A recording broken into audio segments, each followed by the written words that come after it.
তুমি এখনো শোনি? বুঝলা, আজকে তোমার হাতের রান্নাটা যা হয়েছিল না, মনে হচ্ছে তোমার হাতে একটা চুমু খাই। ইস, মেয়ের সামনে তুমি যে কি সব বলো না। নাও নাও, শুয়ে পড়ো, অনেক রাত হয়েছে তো। হ্যাঁ, শুয়েই পড়বো, আজকে বিশাল ঘুমও পাচ্ছে। ও বাবা, চোদনা মানে কি গো? কি কি কি কি বললি তুই? এইসব বাজে কথা তুই কোথা থেকে শিখেছিস? হ্যাঁ, আমি কি জানি নাকি? ফাটা আমাকে স্কুলে গিয়ে শিখিয়েছে। কি? তোকে এইসব কথা ফাটা শিখিয়েছে? তোকে আমি কতবার বলেছি না স্কুলে গিয়ে এইসব বাচ্চাদের সাথে একদম কথা বলবি না।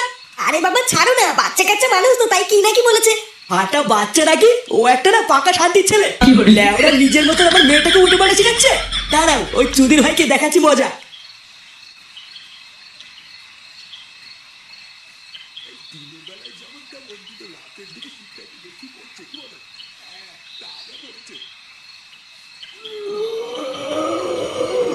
কি হলো কাকা, থেমে গেলে যে? কেমন যেন একটা আজব শব্দ আসছে না?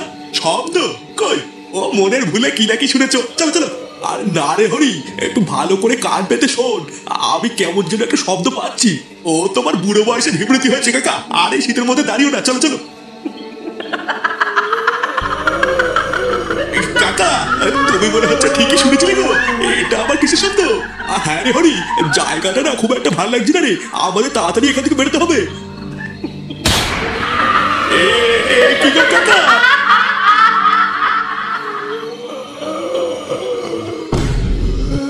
হরি, এই হরি, হরি আমাকে ছেড়ে যাস না।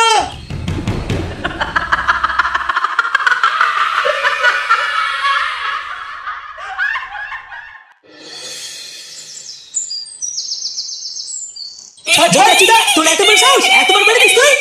চুদির ভাই, আমার মেয়েকে উল্টো পাল্টা শিখাবি? মা চুপ নাকি মা? আরে চোদনা, তোকে আমি বলেছি না স্কুলে গিয়ে আমার মেয়ের থেকে দূরে দূরে থাকবি। আর তোর এত বড় সাহস, তুই আমার মেয়েকে খিস্তি শিখিয়েছিস? দেখ পল্টু, আমি কিন্তু শেষবারের মতন বলছি, আমার দাদু ভাইকে ছেড়ে দে। ছেড়ে দে, ছেড়ে দে বললেই হয়ে গেল নাকি? হ্যাঁ না রে বলটু, একদম ছাড়বি না। এই চুদির ভাই সেটা ভেঙে পুরো ফালা ফালা করে দিবি। আমার জীবনটা পুরো ধ্বংস করে দিয়েছে। মারবা না। শোন রে ভুদা, আমি যদি আর কোনোদিন শুনি যে তুই আমার মেয়ের সাথে স্কুলে গিয়ে কথা বলেছিস বা আমার মেয়েকে খিস্তি শিখিয়েছিস, তাহলে চুদির ভাই পরের বার তোর বাড়িতে এসে তোরা তোর দাদু লেওড়া ছিঁড়ে আমি ডাঙ্গুটি খেলবে বলছিলাম। আচ্ছা ঠিক আছে, আমি কোনোদিন কথা বলবো না।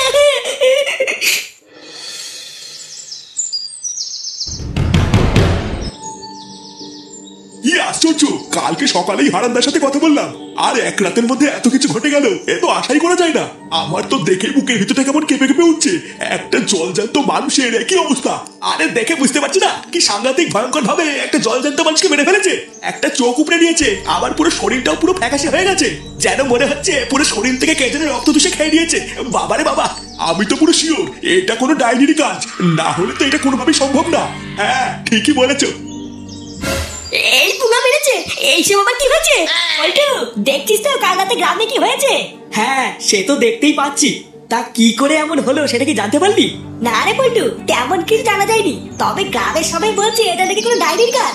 ভালো করে তাকিয়ে দেখ, মনে হচ্ছে গলার কাছে কে যেন কামড় দিয়ে সব রক্ত চুষে নিয়েছে। এই যে চোদনা শুধু কি রক্ত চুষেছে নাকি, চোখের লেওড়া তো তুলে নিয়ে গেছে। এই দিন না বলে না, এই দিন আমি দেখতে পাচ্ছি না। উড়ি পল্টুদা, ব্যাপারটা দেখে কি বুঝলা? এটাই বুঝলাম যে এইরকম ঘটনা কিন্তু আমাদের গ্রামে এর আগে আরো অনেকবার ঘটেছে। আর প্রতিবারের মতন এই ঘটনাটাও কিন্তু কোনো সাধারণ ঘটনা না। এই ব্যাপারটা নিয়ে আমাদের সবাই মিলে একটু গ্রামের মোড়লের বাড়িতে যেতে হবে, বুঝলি? তারপর আলোচনা করে দেখতে হবে।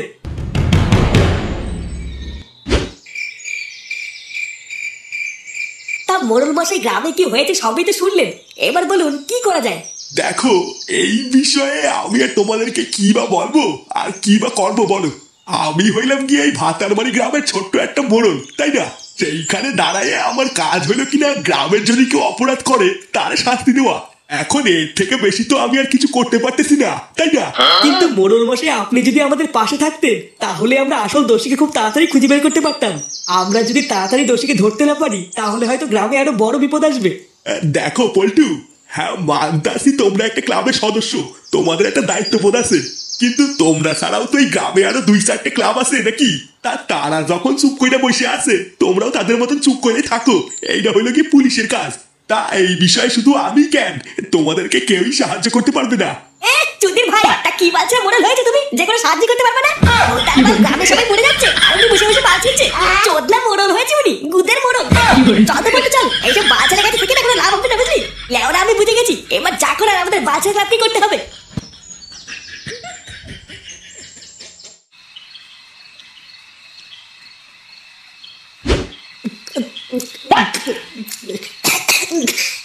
ভোদার বাল কোনো চুদ নাই কোনো কাজের না, জানিস তো? ওটা আমরা কত আশা করে গেলাম, ভাবলাম গ্রামের মোড়ল হয় হয়তো কোনো সাহায্য টাহায্য পাবো। আর বুকাচুদা মোড়ল বলে কিনা এটা নাকি উনার কাজ না। তা ওনার কাজটা কি? হ্যান্ডেল মারা। চোদনা, আমি যদি গ্রামের মোড়ল হতাম না তাহলে দেখি দিতাম চোদন কাকে বলে। হ্যাঁ সবই তো বুঝলাম, কিন্তু তুই এত খোঁজে যাচ্ছিস কেন? কোন বাল কি করলো কি না করলো ওসব আমাদের দেখে লাভ নেই, আমরা আমাদের দায়িত্ব পালন করলেই হবে। আচ্ছা পল্টুদা, পুরো গ্রামটাকে পাহাড় দেওয়ার জন্য যদি আমাদের ক্লাবের তরফ থেকে সিভিক ভলান্টিয়ার দিই তাহলে কেমন হয়? আরে না না, পাগল হলে নাকি? ওই চোদনাগুলো আমার মোড়লের উপরে, লেওড়াগুলোকে করতে বলবো, বালার করে ফেলবে, ছাড়, দরকার নেই। হ্যাঁ ঠিকই বলেছিস, অত ঝামেলার ভিতরে যাওয়ার দরকার নেই। দাঁড়া কাল সকালটা হোক, তারপরে ঠান্ডা মাথায় ভেবে দেখতে হবে আমাদের ক্লাবের তরফ থেকে গ্রামের সেফটির জন্য কি করা যায়।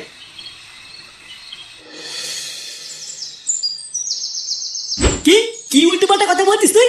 হ্যাঁ পল্টুদা, আমি একদম উল্টোপাল্টা কথা বলছি না। ক্লাবে আসার পথে তো গ্রামের লোকজনরা তাই বলছিল। তোমার বিশ্বাস না হলে তুমি ফটকে জিজ্ঞাসা করো না, ফটকেও তো ছিল আমার সাথে। হ্যাঁ রে পল্টু, ল্যাংচা ঠিকই বলছে, কাল রাতে নাকি গ্রামের আরো একজন মারা গেছে। আমি আর ল্যাংচা তো প্রথমে শুনে বিশ্বাসই করতে পারিনি যে কাল রাতে আরো একজন একই ভাবে মারা গেছে। এ মারার মাল, গ্রামে এসব কি হচ্ছে রে? আমি তো এসব কিছুই বুঝতে পারছি না। রোজ রাতে একটা করে মরে যাচ্ছে। ও লেওরা, আমি বুঝে গেছি, রাতে বেলায় পাড়ার বেলা পানির থেকে বেরোনো যাবে না, তাহলে কপালে চোদন আছে। কি করা যায় বলতো পল্টুদা? কে মারছে, কেন মারছে, কিছুই তো বুঝতে পারছি না। আর এইভাবে চলতে থাকলে তো এক এক করে গ্রামের সব মানুষই মরে যাবে। প্রতিদিন রাত্রেবেলায় গ্রামের একটা একটা করে মানুষ কি করে মরছে, এখন এটা জানার একটাই রাস্তা আছে। নে মারা, সেটা আবার কোন রাস্তা? রাস্তা নয় রে, রাস্তা না, চৌরাস্তা, আমাদের গুদুম বাবা।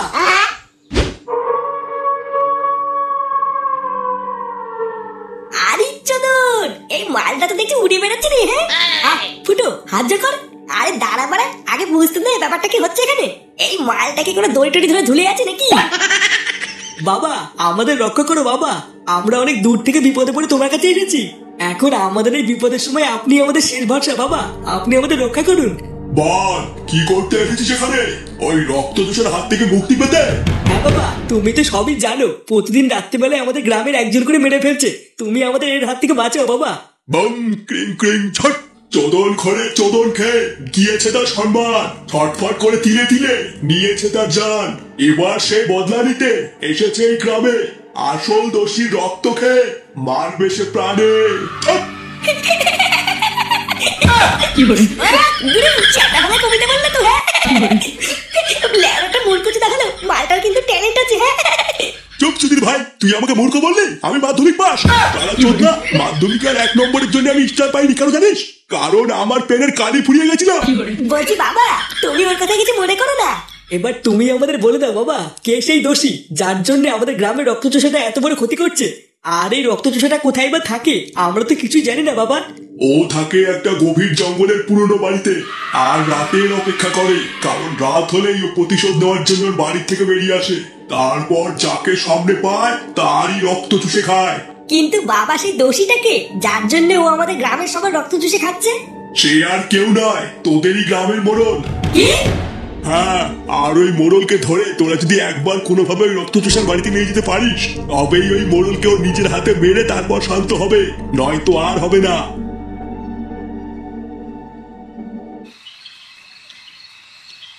আর মানে ভাই, এবার আমি বুঝেছি ওই মোড়ল কেন আমাদের কোনো সাহায্য করলো না। আর করবেই বা কি করে? এই সবকিছুর পিছনে তো শান্তি ছেলেটারই হাত আছে। না না বন্ধুদা, আমরা যখন এখন সবকিছু জানি তখন কিন্তু এর একটা শেষ দেখতেই হবে, না হলে হয়তো আজকে রাত ওই শান্তির ছেলের জন্য কেউ না কেউ প্রাণ হারাবে। হ্যাঁ ঠিকই বলেছিস, আর সময় নষ্ট না করে যে করেই হোক ওই মোড়লকে রক্তচোষার হাতে তুলে দিতে হবে, না হলে হয়তো প্রতিশোধের আগুনে রক্তচোষা এক এক করে সবাইকে মেরে ফেলবে। সারা মাদার বোর্ডের বাচ্চা মোড়ল, বাইরের থেকে তো দেখে মনে ভাজা মাছটা উল্টে খেতে পারে না, আর এইদিকে নাকি একটা নিরীহ মেয়ের ইজ্জত নিয়ে তাকে মেরে ফেলেছে। ফোদার বাল, তুই আমাকে একবার বল পল্টু, আমি একাই গিয়ে মোড়লের গোষ্ঠী গুল মেরে দিয়ে আসবো।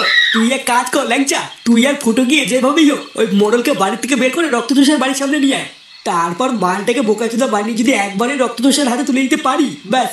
কিন্তু পল্টুদা সকালবেলায় ফোটোই চুদির ভাইকে যা কিস্তি মারলো, আমি আর ফোটো কি ডাকলে তো ওই চোদাটা আসবেই না। আসবে আসবে রে ল্যাংচা, চোদনে পড়লে এমনি দৌড়তে দৌড়তে আসবে। তুই আর ফুটো গিয়ে কি বলবি, এবার আমি কি বলছি সেটা মন দিয়ে শোন।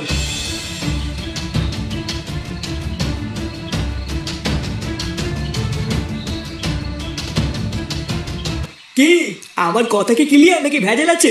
আরে হ্যাঁ হ্যাঁ, বুঝে গেছি বুঝে গেছি। এবার বারা তোরাও দেখবি এই ফুটোর অ্যাক্টিং কাকে বলে। মোড়ল কাকু, ও মোড়ল কাকু, কাকু কই গো? এই এত রাতে কি না রে? এ কি তোরা, তোদের এত রাতে কি চাই? লেওড়া গুলো বেড়েছে আমার বাড়ি থেকে। এ মা কাকু, তুমি তো দেখছি এখনো খোঁজে আছো। সকালে কথা কিছু মনে করো না কাকু, আসলে রাগ হয়ে গেছিল তো, তাই কি নাকি বলে ফেলেছি। এই দেখ সোমরা, রাত করে না নাটক মারবি না, ঠিক আছে? যা কবি তাড়াতাড়ি ক, না হলে বেরো। আরে কাকু, তোমার জন্য একটা হেভি খবর নিয়ে এসেছি গো, শুনলে তুমি এখনই লাফাবা। এই গ্রামে যে খুনগুলো হচ্ছিল না, সেই খুনিগুলোকে আমরা একটু আগে পাশের জঙ্গলে পুরো বাড়িতে ধরেছি। কি কস, ধরে ফেলেছিস? আরে হ্যাঁ মানে হ্যাঁ, সত্যি ধরে ফেলেছি। পল্টুর ফটকে তো ওখানেই আছে। আর শুধু ধরিনি, ধরার পরে আমরা এটাও জানতে পেরেছি যে ওরা ডাকাত। ডাকাত? ডাকাতে কোস নাই কাজ? হ্যাঁ গো কাকু, আর আমরা ধরার পরে এটাও জানতে পেরেছি ওদের কাছে প্রচুর টাকা পয়সা সোনা দানা আছে। হ্যাঁ মানে হ্যাঁ, প্রচুর প্রচুর। এই জন্য দিলে আমরা তোমাকে ডাকতে এসেছি। তুমি হচ্ছে গ্রামের বুড়ো, ওইসব টাকা পয়সা সোনা দানা সব তোমার কাছে রেখে দেবে। এই সুধীর ভাইগুলো রাত দুপুরে কয় কি টাকা পয়সা সোনা দানা অনেক কিছুই আছে। একবার যদি ওই টাকা পয়সা সোনা দানাগুলো হাতে পাই, আমি তো অনেক বড় লোক হয়ে যাবো রে। না, এ দেখছি ঘরের লক্ষ্মী নিজেই হাইটে হাইটে আসছে, এই সুযোগ ছাড়া যাবে না। কই কই, চল চল, আমার নিয়ে চল। আসো আসো কাকু, তাড়াতাড়ি আমাদের পিছনে পিছনে আসো।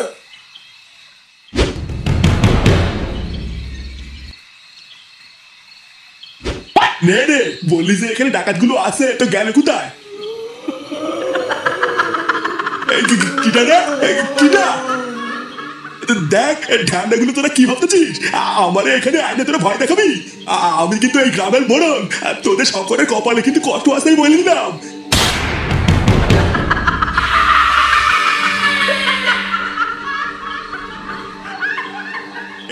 কি তুই? আমি তো তোরা মেরে ফেলেছিস তাই না? আজকে তোকে কে বাঁচাবে? এবার তোকে আমি তিলে তিলে মারবো, যেভাবে তুই আমাকে মেরেছিস। কি বলতেছিস এসব?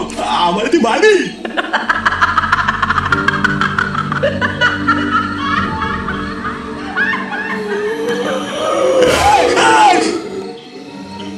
শান্তির ছেলে, এবার দেখ কেমন লাগে। এবার থেকে সব শান্ত, আর গ্রামের কোনো মানুষই মারা যাবে না। চল এবার আমরাও যাই।